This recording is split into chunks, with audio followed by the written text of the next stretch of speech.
It was the kind of day I used to dream about back when I was just an intern staying late, eating vending machine crackers for dinner. I'd just gotten promoted. Not the small kind, the kind.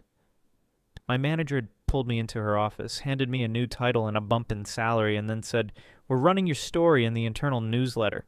You're what we want our junior staff to aspire to." I should have been floating. And for a while, I was.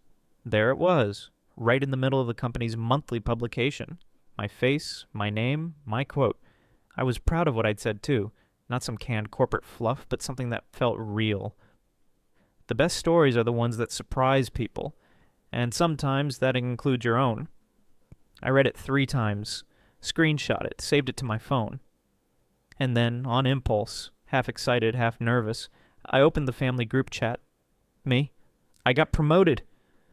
They featured me in the company magazine. I hit send and stared at the message bubble glowing blue. I waited. Dad was probably at work. Haley might be in class. Nate, who knew? And Mom.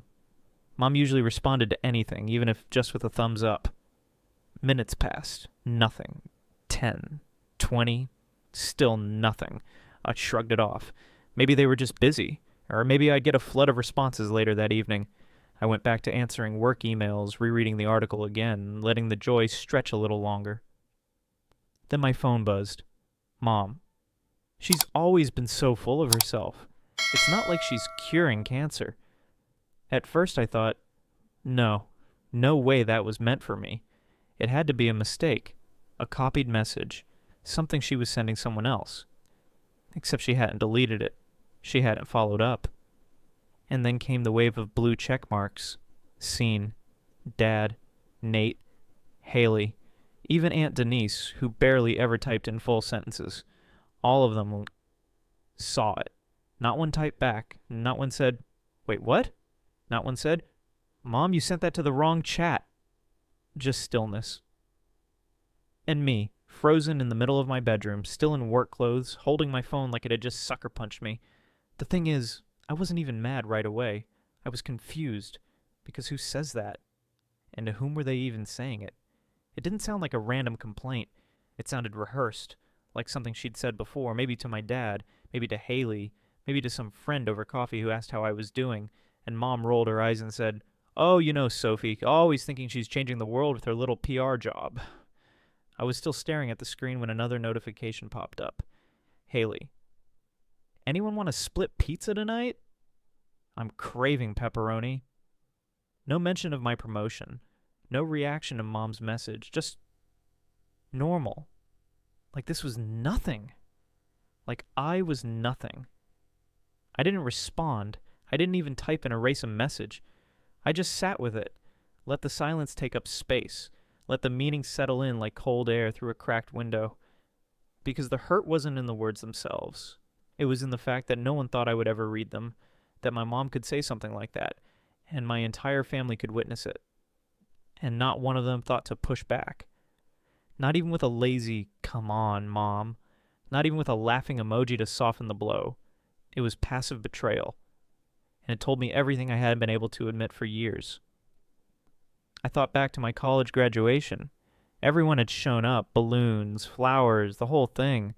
But when I told them I'd accepted a job in PR, Mom barely reacted. "Oh," she said, "I thought you'd go into something with more weight." More weight. She said it like the work I'd done, strategic storytelling, brand identity, campaign work, was just lipstick on a pig. Like helping nonprofits rebrand or small businesses go from invisible to thriving wasn't real. Like it wasn't good enough. And now, years later, even as I rose through the ranks, even as I got featured in a magazine, she still thought the same. Only this time she didn't bother hiding it. The notification bubble sat untouched. That one message, no apologies, no "oops, meant to send that to Dad," no cover-up. And that was how I knew it wasn't a slip. It was honesty. Sent in the wrong direction. The kind that doesn't come with an explanation, because none of them expected I'd ever be the one looking. And the worst part? They weren't even surprised. They were just quiet. I didn't reply. I didn't ask for clarity. I didn't give them the satisfaction of explaining away what I already understood. I just sat there, letting the weight of it rest on my chest. I thought they were proud of me. Turns out they were proud when it was convenient. when it looked good on Facebook, when they could say, "Look at our girl," without ever asking how I got there. And now that I was finally seen by the outside world, they couldn't even pretend anymore. They didn't think I deserved it. Worse, they didn't think it mattered if I knew. I wasn't the loud one. That was Nate. He was the golden child. Good at sports, loud at the dinner table, always surrounded by friends, always doing something exciting. Mom called him a real spark. Dad said he reminded him of his younger self, which was the highest compliment a boy could get in our family. And I wasn't the fragile one. That was Emily. She was the youngest, the soft one. She had asthma when she was little and used to cry if someone raised their voice. Mom said she had a sensitive soul. When she got upset, everything stopped until she felt okay again. Birthdays, vacations, even to Thanksgiving dinners. And then there was me, the middle, the one who did her homework without being asked, the one who packed her own lunch and knew how to reset the Wi-Fi and helped with laundry before she was tall enough to reach the detergent shelf without standing on her tiptoes. They said I was easy. They said I was so responsible. They said I was the one we never had to worry about. And I believed that was a compliment. At first, I learned early that if I didn't cry, no one had to stop what they were doing. That if I came home with a good grade, it was expected, not celebrated. That if Nate forgot his soccer cleats, Mom would drive 20 minutes across town to drop them off. But if I forgot my science project, well, I needed to be more organized next time. It wasn't cruel. It wasn't even intentional. But it was consistent. And that's what makes it stick. At school, teachers loved me. I was the kid who turned in assignments early, helped clean up after class, stayed quiet during reading time. But at home, being the good one didn't mean I got more attention. It meant I got less. Nate would come crashing in with stories about the game, his volume turned up to 10, and everyone would laugh, even when he interrupted. Emily would pout about a girl in her class of being mean, and Mom would hold her hand, ask questions, rub her back like the world was ending. Me? If I ever got upset, I heard, "Don't make it a big deal." Why are you being so sensitive? Just ignore it, Sophie. So I learned to shrink it. I learned to solve things before they could be noticed, to fix my own messes, regulate my own emotions, and above all, not be a problem, because problems got attention, and I didn't want attention that way. But the tricky part about being the strong one is that it becomes a trap. When you're always okay, people stop checking if you actually are. When you never fall apart, no one learns how to help you hold things together. And so, I kept rising. Grades, college applications, part-time jobs, I never asked for help. And when I achieved things, they nodded and smiled like they'd expected it all along. No celebration, no party, just a good job, sweetie, as they moved on to whatever Nate had messed up next or whatever Emily was crying about this week. I wasn't invisible. I was useful. And usefulness doesn't get applause. It just gets more responsibility. Looking back now, I don't think they meant to hurt me. But I also don't think they saw me. Not really. And when someone tells you for 20 years, through silence, through absence, through constant redirections of attention, that you're fine as long as you stay quiet, you start to believe them. You start to think that love is reserved for the loud and the fragile, not the steady, not the dependable, not the middle. The thing about growing up in a family where you're the easy one is that even your wins are expected. I don't remember the first time I got a perfect score on a test, probably because no one made a big deal out of it. I'd come home, hand over the graded paper like a proud little soldier, and Mom would glance at it while stirring something on the stove. "That's great, Sophie. Keep it up." No high five, no celebratory dinner, just keep it up. Meanwhile, when Nate got a C+ in geometry after 2 semesters of failing it, we went out for pizza. Dad called it a comeback. Mom hugged him like he'd just gotten into med school. And Emily? She got a full-blown family dinner for submitting an art piece to a local contest. Not winning, just entering. I don't say that to take anything from them. They deserve support. But so did I. And yet, over time, it became clear. Unless I was falling apart or pulling off something miraculous, I would be met with nods, not cheers. In high school, I got into the top 10 of my class. No one mentioned it at dinner. In college, I landed a competitive internship after 5 rounds of interviews. Mom's response was, "Just don't let it interfere with your grades." Even when I got my first full-time job, something I was thrilled about, Dad's only comment was, "You'll need to start paying your phone bill now." I didn't get a "we're proud of you." I got a reminder that I was expected to keep moving, quietly, efficiently. I stopped announcing good news after that. What was the point? But it didn't stop them from celebrating my siblings. Nate started a podcast about sports betting and got 10 listeners. Suddenly, Mom was learning what Spotify was. Emily painted a vision board in college. Dad posted it on Facebook with the caption, "Our little artist." One Christmas, we all sat around opening gifts, and Emily pulled out a tiny plaque Mom had made that read, "To our shining light." I got socks. I know it sounds petty. I used to think so, too. I'd tell myself, don't be dramatic. They love you in their own way. You're just more low maintenance. But those words start to rot after a while. Because love that only exists when you're silent and self-sufficient doesn't feel like love at all. It feels like being tolerated, like being useful but not celebrated, like being convenient. By the time I hit my mid-20s, I'd learned exactly how to earn their approval. Don't ask for help, don't be emotional, don't need anything. Just show up, smile, say you're fine. And if something good happens, don't act like it matters too much. Don't get big-headed, stay humble, stay small. The real damage wasn't from being told I wasn't enough. It was from being told, implicitly, constantly, that I was too much the moment I asked for anything. Too sensitive, too serious, too self-focused. So I taught myself how to dim, how to make my voice softer, how to preface everything with "I'm probably overthinking," but I became an expert at minimizing myself so no one else would do it for me.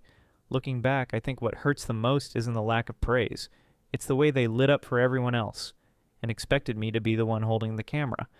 I waited a full day before calling her, not because I didn't want answers, but because I needed time to calm the shaking in my hands, to collect 1,000 versions of what I could say and narrow them down to just one question. Why did you say that? When Mom answered the phone, her voice was cheerful. Too cheerful. "Hey, sweetheart, just got back from the store. Did you need something?" My throat tightened. "I saw your message," I said quietly. There was a pause, then a nervous laugh. "Oh, that? That was a total mix-up, honey. I meant to send that to your father about something else entirely, silly me." I waited. She didn't continue. I forced the words out. "So, it wasn't about me. The message that came right after I sent the link to my article?" She made a soft clucking noise like I was being ridiculous. "Sweetie, you're taking this the wrong way. You know how group chats can get confusing." I stayed silent, letting her sit with that. Then I asked slowly, "How do you accidentally type, 'She's always been so full of herself,' right after I share something I'm proud of?"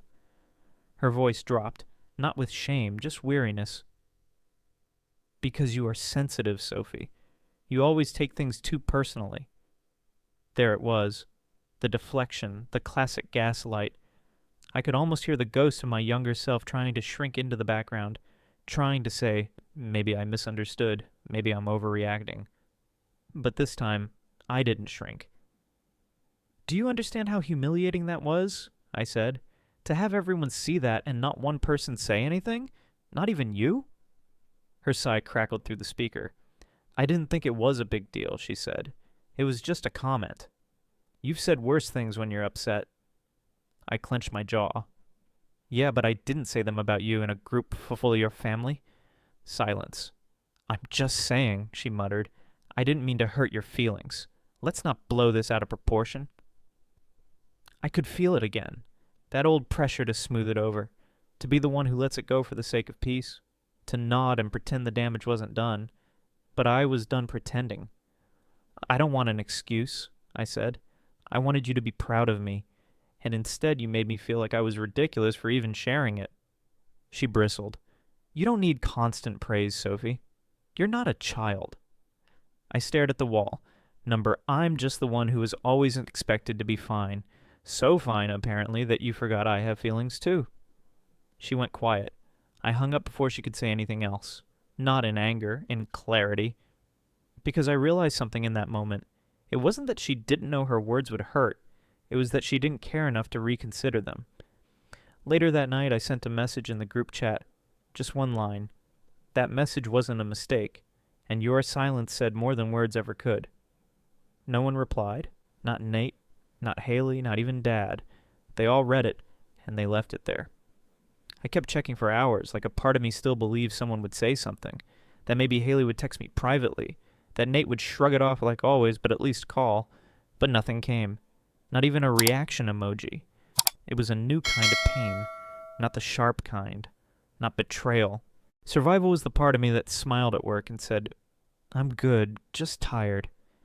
Healing was the part that sat in Dr. Lisa's office and admitted, I don't know how to feel important without proving something. I started writing again. Not work writing, just my thoughts, my feelings. Some days I just wrote, I'm here. I took longer showers, played old songs, stopped apologizing when I needed a break.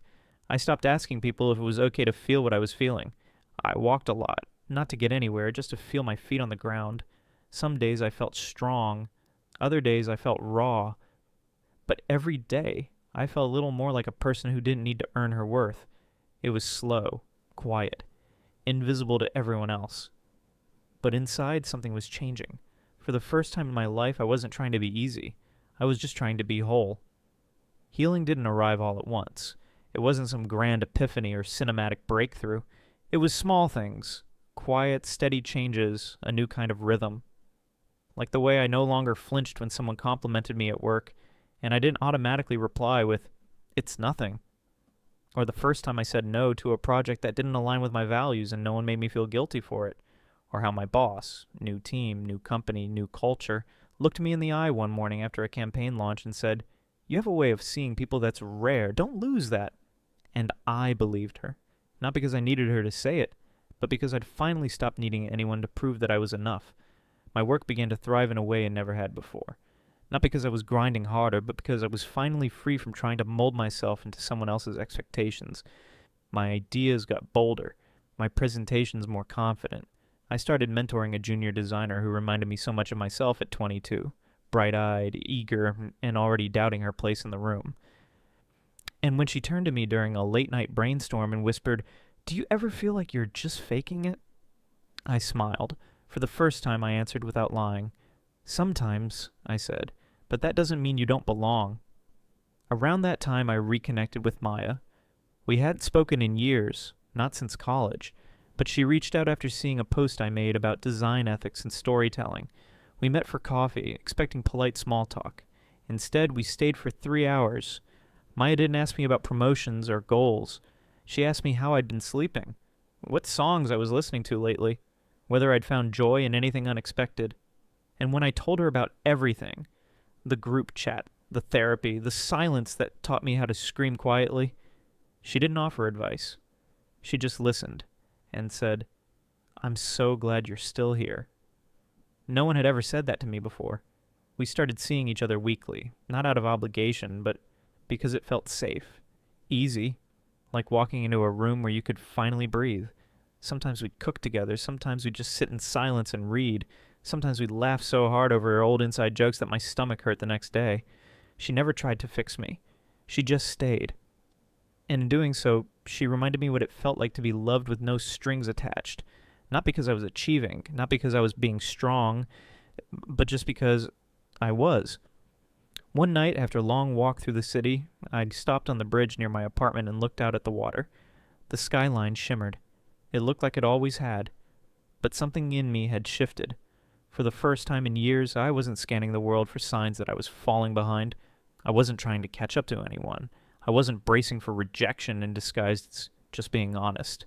I was still, present, whole. And maybe the healing didn't come from fixing what they broke. Maybe it came from realizing I didn't have to carry it anymore. The article had gone semi-viral, not in a loud, overnight sensation kind of way, just enough for people in my industry to notice, just enough to reach a few old classmates, just enough for my family to see it. The piece was titled Designing with Empathy, Why Sophie Tran's Work is Changing the Way We Tell Stories. It wasn't even about me, not really. It was about a campaign I'd led for a nonprofit working with trauma survivors. I talked about listening deeply, about building narratives with not for people. I talked about the power of being present without trying to fix. Ironically, everything I said in that interview was what I'd always wished my own family had done for me. The next day, I woke up to a notification. My mother had shared the article on Facebook. Caption, "Look how far our daughter's come. So proud of you, Sophie." No tag, no call, No text, just a public post for strangers to clap under. I stared at it for a full minute. Not angry, not sad, just disconnected. Because a year ago, that same woman typed, "She's always been so full of herself. It's not like she's curing cancer," into our family group chat for everyone to see. And now I was Instagram worthy, postable, reclaimable, but only because other people had decided I mattered. That same week, I got a message from Haley. "You should come home for Thanksgiving. It's time." 2 sentences. No, how are you? No mention of what happened. Just a silent agreement to pretend none of it did. Then came the text from Mom. "We were always proud of you. I didn't mean that message. I was just stressed." There it was again. Not an apology, a rewrite, a plea for comfort without the discomfort of accountability. I didn't reply, not because I was angry, but because there was nothing left to say. A year ago, that message would have gutted me. Now? It was just proof that nothing had really changed. Except me. I'd stopped needing them to understand. I'd stopped needing them to celebrate me. I'd stopped needing their words to feel real. What they didn't know was that the last 12 months had been the most honest of my life. I'd finally built a rhythm that was mine. A new apartment, a role I loved, a team that didn't just tolerate my ideas. They lit up when I spoke. Co-workers who called me insightful. Clients who trusted me to tell their stories. And Maya, the friend who became something more. Slowly, gently. Who knew how to sit in silence with me? Who knew I didn't need rescuing, just room to exhale? That fall, I spent Thanksgiving curled up in my living room with warm food, candlelight, and a playlist of songs I hadn't heard since college. Maya made pie. I roasted chicken instead of turkey. We toasted to making it through things we thought would break us. And when she asked, "Do you miss them?" I said, "I miss who I thought they were." The thing is, I don't hate them. I just finally understand them. They love in the ways they know how. Loudly for the dramatic, gently for the fragile, but never quite for the ones who carry it all quietly and ask for nothing. And I'm done carrying to prove I'm worthy. I've set it all down. You don't get to call someone dramatic for bleeding and then act like nothing happened when the wound heals. You don't get to rewrite the story when it's finally one people want to read, because I remember, and I've moved on. I just didn't take you with me. These days my life is quiet, not empty, not lonely, just mine. I wake up with the sun, not an alarm. Brew coffee in silence. Feed my cat Scout, who only likes me when she feels like it, which is fair. My apartment isn't big, but it breathes with me. It smells like lavender and old books, sometimes incense, sometimes toast, always familiar. I work from home, not every day, but enough. The office I go to now is nothing like the old ones. No overachiever culture, no just power through mantras. My team respects boundaries. No one applauds burnout. I lead projects, mentor junior creatives, and speak on panels sometimes. People ask me questions like, "My voice matters," and not once has anyone called me dramatic for having an opinion. That's still new. I still pause sometimes before I speak in meetings. Still wait for the sting that used to come after being too much. But it doesn't come anymore. No one flinches, no one rolls their eyes. They just listen. That alone feels revolutionary. In the evenings I walk. Not far, just around my neighborhood, headphones and world on mute. I like watching the light change between buildings. I like that no one here knows who I was. Just who I am now. I cook more. I mess up more. And I don't apologize for it. I write in my journal when I feel scattered. I draw badly on sticky notes and put them on the fridge. I keep a list of small joys on my phone. First sip of coffee. Finding a book in the laundry basket by accident. Maya singing off key while brushing her teeth. Yes, Maya is still here. Not as a fix. Not as a savior. Just as someone who stayed. We don't label things. Don't need to. She gets me in a way no one else ever tried to. She never asked me to prove why something hurt. She just believes me. That's rarer than most people realize. I don't talk about my family much anymore, not because I'm avoiding them, but because they don't live here, not in this version of my life. They exist in old photos, in half-packed boxes I haven't opened since I moved, in a birthday card from 5 years ago that just says, "Keep being you," in someone else's handwriting. They don't know where I live, not because I'm hiding, just because they never asked. A few weeks ago, while cleaning my laptop, I found it again. The screenshot, the one that started it all. She's always been so full of herself. It's not like she's curing cancer. I read it again, slowly, not because I needed to reopen the wound, but because I wanted to see if it still bled. It didn't. But it throbbed in a way old injuries do when the weather shifts. What got me this time wasn't the insult.